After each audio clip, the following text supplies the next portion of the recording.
कराची में green line बस मंसूबे की बहाली का फैसला कर लिया गया। मेयर कराची मुर्तज़ा वहाब की वफाकी हुकूमत के तर्जुमान और PIDCL के वफ़द से अहम मुलाकात। मंसूबे से मुतालिक मेयर के तहफ़्फ़ुज़ात दूर किए गए। मेयर कराची मुर्तज़ा वहाब की वफाकी हुकूमत के तर्जुमान और PIDCL के वफ़द से अहम मुलाकात हुई। मंसूबे से मुतालिक मेयर के तहफ़्फ़ुज़ात भी दूर किए गए।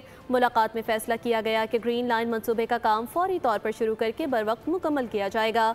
मेयर कराची ने हिदायत की कि मंसूबे को हर सूरत तेज़ी से आगे बढ़ाया जाए, जिस पर PIDCL ने यकीन दहानी करवाई कि ग्रीन लाइन बस का बहाली का काम 1 साल के अंदर मुकम्मल कर लिया जाएगा।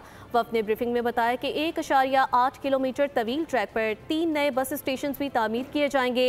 ये ट्रैक नुमाइश चुरंगी से म्यूनसिपल पार्क जामिया क्लॉथ तक तामीर किया जाएगा। ज़राए के मुताबिक ग्रीन लाइन मंसूबे में 3 नए स्टेशन शामिल करने का हतमी फैसला कर लिया गया है। मंसूबा गुज़िश्ता 6 साल से इल्तिवा का शिकार था, जबकि मौजूदा हुकूमत ने इसे दोबारा फाल करने के लिए इक़दाम किए हैं। सब्सक्राइब करें और बेल दबाएं ताकि कोई खबर रह न जाए।